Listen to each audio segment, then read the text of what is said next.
Well, hi. We are live. This is Just Be Well, the channel about whole life wellness. I'm Tom Sult, a medical doctor and functional medicine practitioner. I'm Elizabeth, a registered nurse and life coach. What are we talking about today? Today we're talking about what you can do if you're feeling stuck. So whether stuck can mean in a rut, or maybe you feel like you're running around all day long, but then you're trying to determine actually at the end of the day what you got accomplished. It's kind of leading us into that holiday season. Even though with COVID right now, things might be a little bit quieter in terms of outings and parties, I still think that we kind of get that underlying anxiety and kind of rush of the holidays and the things that go along with it. We've actually been talking a lot about this. The background's crooked and it's making me insane, so I just tried to fix it and I overcorrected it. So, sorry, that's my own OCD. Still crooked. Still crooked. Anyway, we've been talking a lot about this with regard to our Rebalance to Heal program. And it's all the same. Is it the holidays coming? Do you have arthritis? Do you have chronic Lyme? Do you have some other chronic illness? It's all the same process, and it has a lot to do with being overwhelmed and being in fight or flight and running around in circles and not being able to stop long enough to focus and accomplish. And so how do you deal with that? Because we live in a society that is designed really to keep you in fight or flight. And there's lots of things to back up that as well. Not only keep us in fight or flight, but to back it up. Yeah, what do you mean by back it up? Like there's always something within our reach if we are actually feeling like, oh, I'm a little bit in a calm and relaxed state.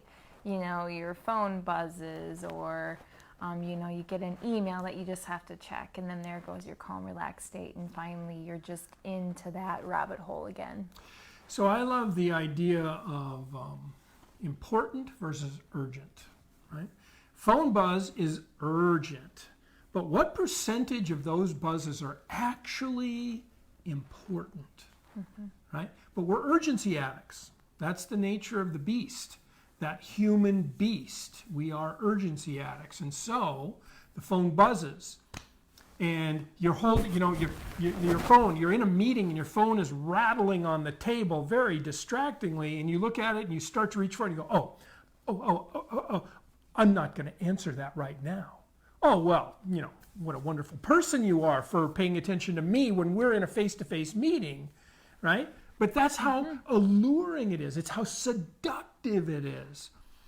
And if you are not feeling like you're getting anything accomplished, there's only a few reasons, but by far and away the most common is you're being seduced by things that are urgent and not important. Or maybe it comes down to even the fact of, did you really that word, obviously this post is kind of my idea because I'm feeling that way right now. Maybe you put too much on your plate. Maybe you need to sit down with your schedule, your calendar, and really look at, okay, I need to prioritize this because right now, with the way things are going, this is just going to perpetuate me into, a greater state of fight or flight. And then along with that comes all the symptoms that go with it, especially if you suffer from chronic illness or anxiety.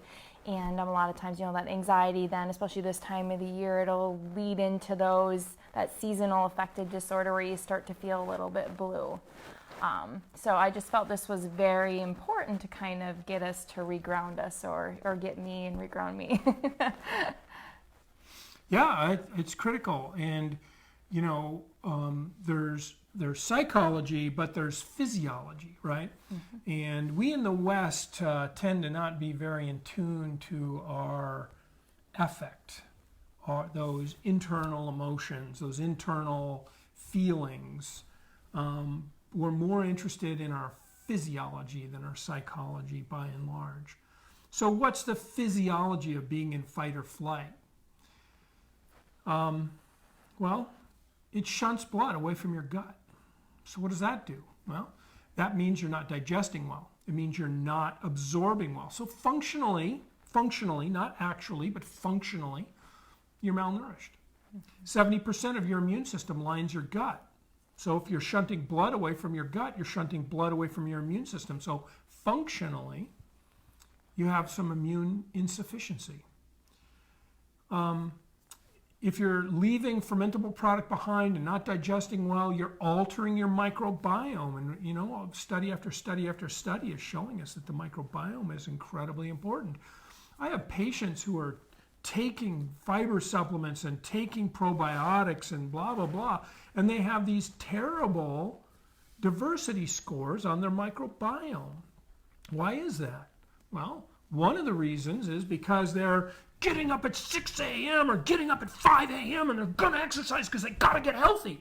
Well, unfortunately, that comes at the expense of sleep, which we know is probably even more important and more powerful for your health than exercise, oddly enough. And sleep deprivation elevates your cortisol, which we know is not good. And it makes you more irritable, which puts you back into fight or flight. So it becomes this dog chasing his tail, right? Mm-hmm. So if you want to get up at 5 a.m. to exercise, that's great. Good for you. It means you got to go to bed at 9 p.m. You can't decide at 1 in the morning that you're going to get up at 5. You got to decide before 9 a.m. 9 p.m. You got to be in bed at 9 p.m. Give yourself an opportunity for 8 hours of rest, and then get up at 5. It's just the way it works. And not me, I can get by on 5 hours. No, actually you can't. Studies show it. And I will be happy to, for free, do a study on you. Here's the study. You do a sleep diary and sleep your 3 to 5 hours every single night. We'll do some neurocognitive testing on you. And then you commit to giving yourself 8-hour opportunity of rest for 1 week, and we'll repeat those tests. I guarantee you, because there's less than 1% of the population who can actually sleep for less than 7 hours a night and be optimal. So it's simply a physiological fact. You can make all the noise you want to around that. It's just your opinion and it's not true. So sleep, it's really important. Sleep, important, but how do you get a good night's sleep? Well, for me right now, my problem personally is too much sleep, I feel, or maybe not adequate enough sleep. Now with daylight savings, every year daylight savings comes, I know it's coming, but my body is revolting against it. It's 8:30 at night, I'm ready for bed. And so I get into bed, I go to bed early, but then I'm up at 1 o'clock because guess what? I've already had 4 or 5 hours of sleep. So, I'm feeling pretty good. And then I toss and turn for a couple hours and then I go back to bed. So how do you regulate that? You're asking me? How do I regulate that? How do you make yourself get out of bed in the morning? I actually am envious of these people who think they can have 4 hours of sleep because I feel like my body feels like it needs 10 some days. And it's my struggle is getting out of bed in the morning. And, I'm not cultivating even exercise in the morning. I'm just cultivating some time to breathe and perhaps, sit down with my schedule for the day and kind of map out a plan so I'm not running around in circles all day trying to figure out where I'm at and what I'm doing. Times in my life when I've sprung out of bed, it's because I was interested and excited about what was happening, right? Mm-hmm. So that's a piece of it, is cultivating, right? I learned something today, which I'm really excited about because it resonates so deeply with my core beliefs. The idea is that you're cultivating your past in this moment, right? My mantra these days is never leave this sacred present, right? Never leave this sacred present. And if you're truly present, if you're mindful and you're present, the world is a different place. But if you're present in this moment becomes your past, right? And this moment becomes your past. And the next moment becomes your past. And the way our neurocognitive flexibility works is we draw upon our past. So if our past is filled with angst and anxiety, then things in our present will be interpreted through that lens of angst and anxiety. And sure, we can go through, a process of reframing our past and kind of trying to get to a new understanding of our past, but we can also start to see our present as our potential past. And if we see our present as our potential past and we are mindful about what's happening in our present and we're cultivating and understanding a deep, rich, emotionally intelligent vocabulary surrounding our present, then our past is much more flexible. It doesn't have to be filled with angst and anxiety. So, this whole process of Rebalance to Heal is a process that takes us from, life is something that just happens to us to a more of a place where life is something we are observing. And that seems very passive, but actually it's very powerful, because we live in a society that has a particular viewpoint, but it's not the only viewpoint. And we think that we have to elbow our way through life. It's like being being inside the key in a basketball game. You're elbowing your way in there, right? Well, that life doesn't have to be like that. There are many cultures who value cooperation over individuality. And oddly enough, despite the fact that they may work themselves to the bone, they enjoy a very high level of feeling purposeful and having fulfillment. So often our current state is really a matter of the burden we've placed on our body. If you're chronically unrested, if you're chronically poorly nourished because you're making choices that are empty calories, if you're over-exercising because you're an exercise zealot and you're always in a metabolic debt, that's going to have a two-way communication. And if you're chronically tired, chronically irritable, it's going to have an effect on your mood and the way you view everything that comes to you. So I know you have some different thoughts about this topic. What are your thoughts about this topic? Oops. I don't know what I just did, but... Anne-Marie, regulate your circadian rhythm. See the sunrise every day and watch your life change. Yeah, the sunrise and now the sunrise is rising later. So actually I do typically make it up before sunrise. That's true.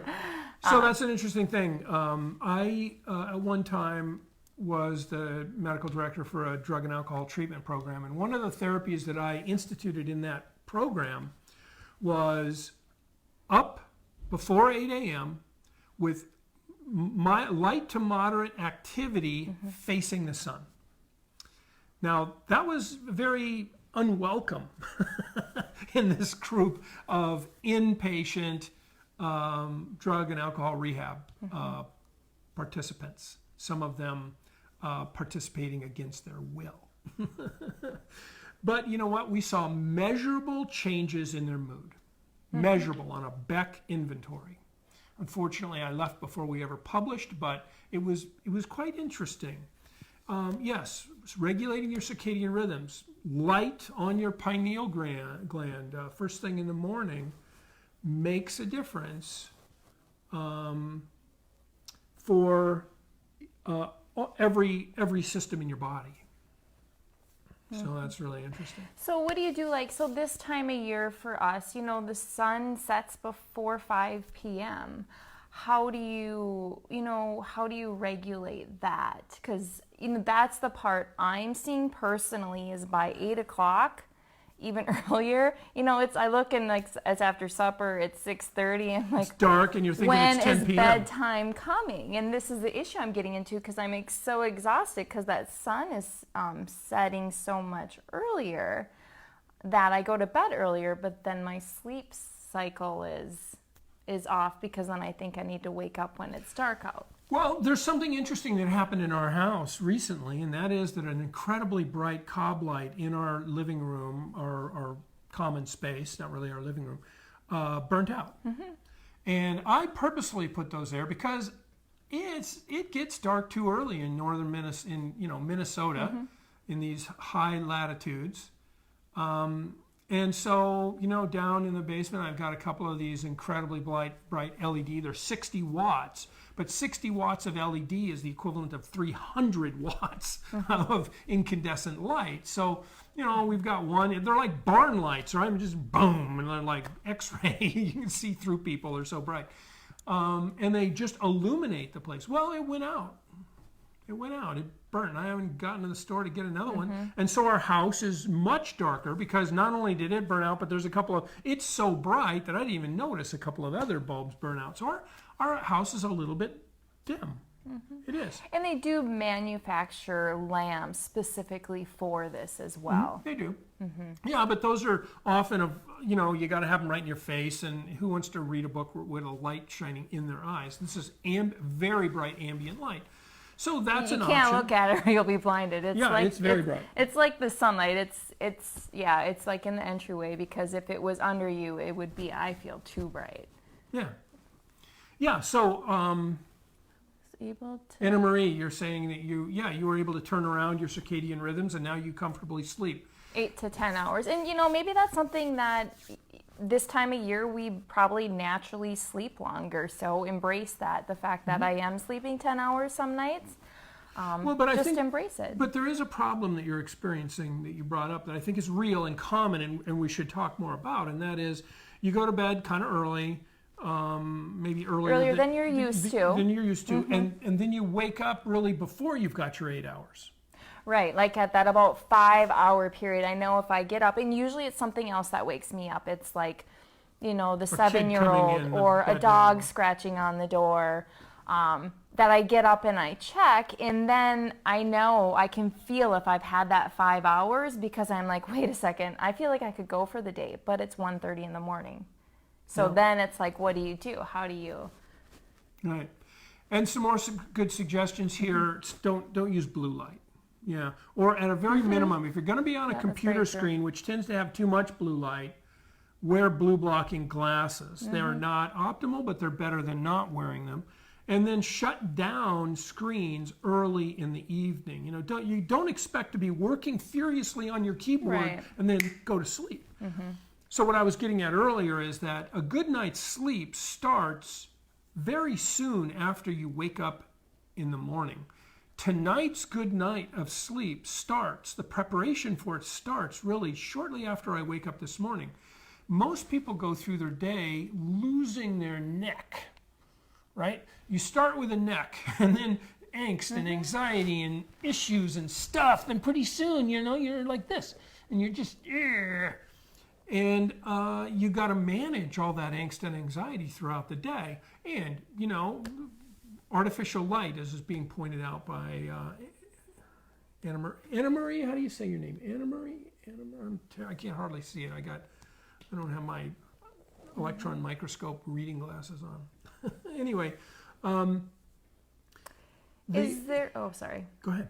Is there a downfall in having segments of sleep? So let's say you're up for 2 hours during the night. Maybe if that's the time you wake up and you feel awake, can you, maybe sit down and plan your next day out and sit up for a few hours and then go back to sleep? Or does that totally mess with your cycle?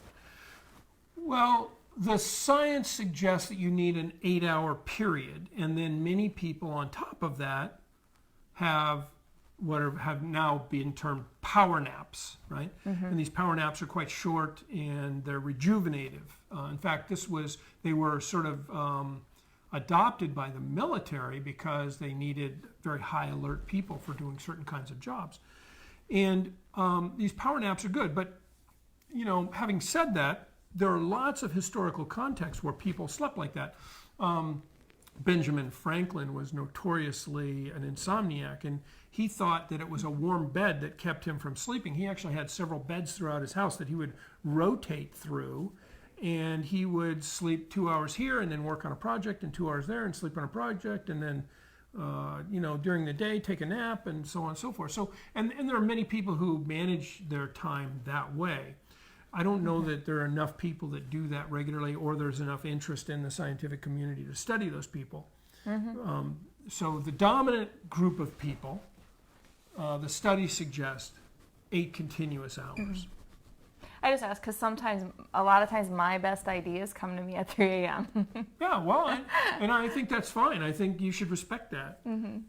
If your best ideas come at 3 a.m., sometimes my really amazing ideas come at 3 a.m., and when I read them in the morning, they're kind of not that amazing. But respect that and journal or get up or do whatever you need to do. Because if you satisfy that, again, these ideas that we have are often very seductive. And without training, that's the whole purpose of meditation and mindfulness, is to train your mind so that your mind is controlling your thoughts rather than your thoughts controlling your mind. Well, if your thoughts are controlling your mind, they're so seductive, you're never going to release yourself from that until you manage it, right? You write it down, you think about it, you do whatever you have to do, and then you can extinguish it. With enough dedication to the practice, your mind becomes in control, and you can say, okay, this is entertaining, but it's not important, I'm going to let it go. Or, you know what, not only is this entertaining, it's incredibly important. This is a world-altering idea I'm having. I better get up and write it down, whatever the truth is. So, I mean, there's many ways to live one's life, and it doesn't mean that everybody has to go to bed at 9 a.m. and get up at 5 a.m. But if you're going to bed at 9 a.m. and your fits and starts, you sleep for 3 or 4 or 5 hours, and then it's fits and starts the rest of the night until 9 a.m., that's 12 hours in bed, and that's probably also not healthy. So you need to figure out a way to make that 8 hours, so the sort of 2 standard deviations is sort of 7 to 9 hours, and a few people require 10, a few people require 7 or 6, but it's really the vast majority of people are in that 7 to 9 hour range. And so they say on average 8. Well, that means half of people need more than 8, right? But so it's really a matter of managing that time. And if you find yourself in bed for 12 hours but only sleeping well for 6, maybe you need to go into sleep deprivation for a few days by saying, I'm going to bed at 9 but I'm getting up at 5, or I'm going to bed at 10 and I'm getting up at 7, or whatever those numbers are. And then your circadian rhythms start to adjust to that. But instead, many people toss and turn and think that they need to stay in bed longer, when what they really haven't done is adjusted their circadian rhythm. So what are your techniques for managing your angst and anxiety and your sense of overwhelm and your sense of I never get anything done? Presence. You give me presents? Presence. Like, to give my moment my presence. Yeah. Because I think, again, a lot of that feeling like you're, running around in circles, never getting anything done, it's because, I have the attention span of a gnat. And really, if I can slow down and be present in the moment, if you're fully present in the moment, you're likely not thinking of the 5 things that you need to get done and the 2 things you could have already gotten done if you weren't running around in circles. So if you can really it's really just about slowing down. And I know that slow down to speed up. It's true. It's all about slowing down, and more so slowing down, mentally than even physically. So really getting a hold of those thoughts and those patterns and turning it into more of a constructive, okay, I feel overwhelmed. Why do I feel overwhelmed? Maybe I need to put down my to-do list. Maybe I need to put down the list of things I did get accomplished, because when we're always looking at all those things that we didn't get accomplished, because we all have them, you probably likely don't get most of the things accomplished in a day that you think you can get accomplished in a day. So I think it's just as equally important to make that list of things you did accomplish and get done, because it does leave you with a sense of satisfaction in what was accomplished. So, yeah, I agree. That's your little dopamine hit, right? Your little dopamine hit is the check mark. I have this stuff I need to do. My sister-in-law is famous for her lists, and I tease her about them constantly. And one day we were staying at her house, and we had to get up very early. She wasn't up, but her planner was open, and her long list was there. And I looked through it, and I penciled in next to it, take a dump, because she didn't have that in there. But, she feels extremely satisfied every time. Maybe when she takes a dump too, but she feels very satisfied when she can check it off, put a line through it, whatever. She feels very satisfied. So for some people, lists are a huge benefit. Lists make me feel clinically depressed. I don't like having all those things looming over me. I prefer instead to be able to, work through things with the amount of time they require, rather than feeling rushed through a long list. But that's an individual thing, Right. I do a list just so I don't forget to do the things I need to do, because if I don't write it down, I think I'll remember it, and that's always my famous last word is, oh, I'll remember to do that, and then I completely forget even what I was supposed to remember. Not only don't I do it, but I don't remember what I needed to do. Yeah, so I do it I just do to that. put it down on paper so I can see it, more so than the satisfaction of crossing it off. Yeah, but I think that satisfaction can be a big motivator for some people too. So this idea of importance versus urgency, right? If you put, urgent, not urgent on the vertical, and then across the top, we're making 4 boxes, and across the top is important and not important, right? So not urgent and not important is quadrant 4. Important and urgent is quadrant 1, and then we have 2 and 3. So we have important but not urgent, and then we have urgent but not important, okay? So we have these 4 boxes labeled as I just described. Now, what's important and urgent? Breathing. Breathing is important and urgent. There's an old survival saying. It goes minutes without air, hours without shelter, days or maybe even weeks without food, not long without hope, right? So there's this that's the survival square. That's shelter and breathing and food. That's survival. That's urgent and important. But then there's this urgent and not important, and that's where most of us live most of the time, because when your phone buzzes, that's urgent. It's not important. Almost never is it important. And if you want to start to separate that stuff out, do what she does, which I love this. I'm too lazy to do it. I haven't done it yet, but I think it's a beautiful idea.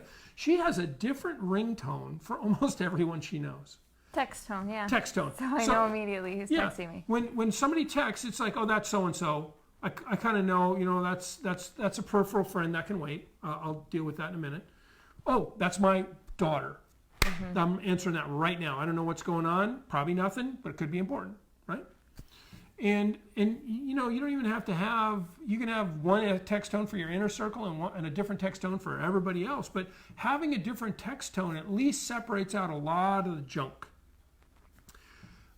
The urgent weather alert from Truckee, California. Well, that's interesting, but I don't live in Truckee. I don't need that one, even though it came up yesterday twice. Because I went there and I had it on my phone. I never took it off, and I probably should. So trying to eliminate these little urgencies that aren't important and taking all that time. For most of us, 80% of our time goes to that urgent but not important. Let's take some of that time back and put it into important but not urgent. And you think, well, what's important but not urgent? How about meditating? Eating. Well, eating can be important. Depends on how long ago you ate. Well, yeah, you said what's important, not urgent, right? It could be urgent, I meant to say. It could be urgent depending on how long ago you ate. But and it's true. always urgent for me. It's always important. Sometimes the urgency fluctuates. Yeah. So, but meditating, really important. Just not urgent. Taking a vacation. Never really urgent. And a vacation doesn't mean you have to go to Bahama, right? The Bahamas. It means you have to take some time away to regenerate and heal and rethink and so on. So what do? You take a vacation. Is that a staycation? Is that a go vacation? Just the other day we went just a little ways away from home because the temptation to do the laundry and vacuum the floor and do blah, blah, blah was so great that we didn't think that we could just do the inner work we wanted to do. We were going to get all involved in all that urgent stuff, but we had this really important mission for this weekend, so we left home. Man, I can take that lesson to heart. That lesson being urgency versus importance. Yeah. Yeah. Hi emoji, I guess what that is. I see. So that's really the idea here is, and by the way, if you're interested in this idea of urgency versus importance, there's a really good book by Stephen Covey and two other people whose names escape me, Levine, I think, called First Things First. And in it, he does this great demonstration. He's got this fishbowl, and he's got another fishbowl and 3 rocks. And the second fishbowl is filled with sand. And he goes, okay, all this sand is all the noise in your life, right? All the urgent but not important stuff. Pour it into the fishbowl. Okay, so we do that. So now we've got this fishbowl that is our life. And now there's these 3 big rocks. Here's your work. Don't want to miss out on work. Better get that work rock in there. Well, it's almost brimmed off on sand, so you can't really, you cram it in there, you can't really get it in very good. Well, this rock, this one's family. Better get that one in there. Can't really get it in there. Oh, well, here's this third rock. Choose something important in your life, whatever it is. We have work, we have family, this is community, or this is your religious life, or this is whatever it is. Doesn't fit. Okay, well, let's take this now, this empty vessel that used to have the sand in it. Now this new empty vessel, let's set it down. This is now our life. Let's put in these 3 big rocks. Now, here's this big lump of sand. Let's pour that in. It all fits. It all fits because it can get into all the nooks and crannies around the rocks, right? So it's first things first, important things first. And so if we let go of urgency addiction, let go of all those little dopamine buzzes from our phone. Let go of, oh my God, I got to do this. I got to see this. Well, I got to watch this latest meme. Who cares? Who cares about the guy who painted a tie on a little candy corn and made it look like President Trump? That's not important. Who cares about the cat video? It's not important. But how much of and I'm being extreme on these things, there's many little unimportant things that go stealing our time. And we don't have time to exercise, and we don't have time to meditate, and we don't have time to get to the grocery store, we don't have time because our phone buzzed. And then that one notification, so you don't have Turns time into a for black those hole. things. But yeah, all of a sudden, think about the time that goes by, like let's say if you're scrolling Instagram. How easy those 30 minutes fly by, and right there, that was your workout for the day. That's the difference between the urgency versus important. And I know, like, this information is so great to hear, and it always makes so much sense.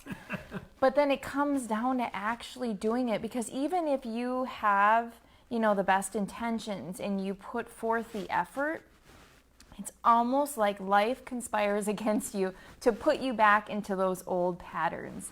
So you really just need to be aware of it all, and have grace for not being perfect, because You know, these models that we're explaining, we all know how much sense they make and how great they are, but we don't realize that, you know, wonderful things are built up by a series of very small things. So really celebrate those small things, even if it's just the awareness or sitting and listening to us today about bringing awareness to it.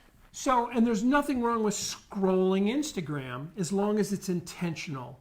I need 30 minutes, or I need 10 minutes, or I need 2.5 hours, or I need this amount of time of mindlessness to just regenerate.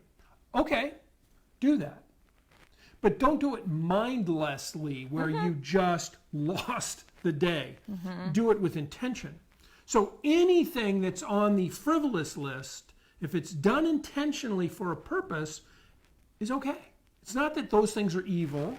It's that they tend to be black holes into which we fall. So one good thing is to turn off those notifications completely. Yeah. Turn them off from your phone, or turn off notifications of trivial things, but be really intentional like she has been with her text messages, so that she knows who's texting her from across the room. You know, and she can make decisions. And maybe you just want to have two, your inner circle of your children and your family versus everyone else, so that if you're, you know, if it's in the middle of the school day and your child is texting you, yeah, you probably want to deal with that, right? So try to figure out ways to make the important more obvious and the urgent less obvious. So, what do you do when you're feeling stuck? You start to meditate on the notion of urgency versus importance. And then, you know, and understand that, you know, you're not scrolling Facebook or Instagram because you're weak. You're doing it because you're human. You're doing it because they have created algorithms intentionally to suck you in. They are manipulating you. And they're doing it so well that they are among the wealthiest companies on the planet. So don't, you know, you're not a social dilemma. yeah. Watch the documentary on Netflix called Social Dilemma. It's very interesting. I do not have Facebook and things on my phone any longer. Barb, I did that a while back, and it was really great. The only time I could go on Facebook or Instagram or check my personal email was from my computer. It really cut down on just that little bit of extra time. Yeah. So whatever works, right? Right. Sometimes you need to be, you know, sometimes it's hard to be disciplined right away, so you have to do these a little bit more drastic things to just support your success. Yeah. All right. So we got started a little late, but we're also going a little late. We were late because I was exercising downstairs, and Elizabeth came down and said, "Don't we have a live?" Oh. I'm still in my bicycling shorts. And tennis shoes. It's really hard. Like every so often I'll look and I have to laugh a little bit because he's got on a nice shirt. And I'm not fresh out of the shower. This is actually sweaty hair. So telling the secrets revealed. The secrets behind the scenes. All right. So how about until next Thursday? We have to make a special announcement, and I haven't even selected the person yet. We have to announce the winner of the month of free laser coaching with Just Be Well, with me. And I was going to do that right now, and I forgot. So we're going to go live later today after I figure out how to, you know, get the random number generator going and select that person. So expect to hear from us again today. Live with a announcement of the winner of the month-long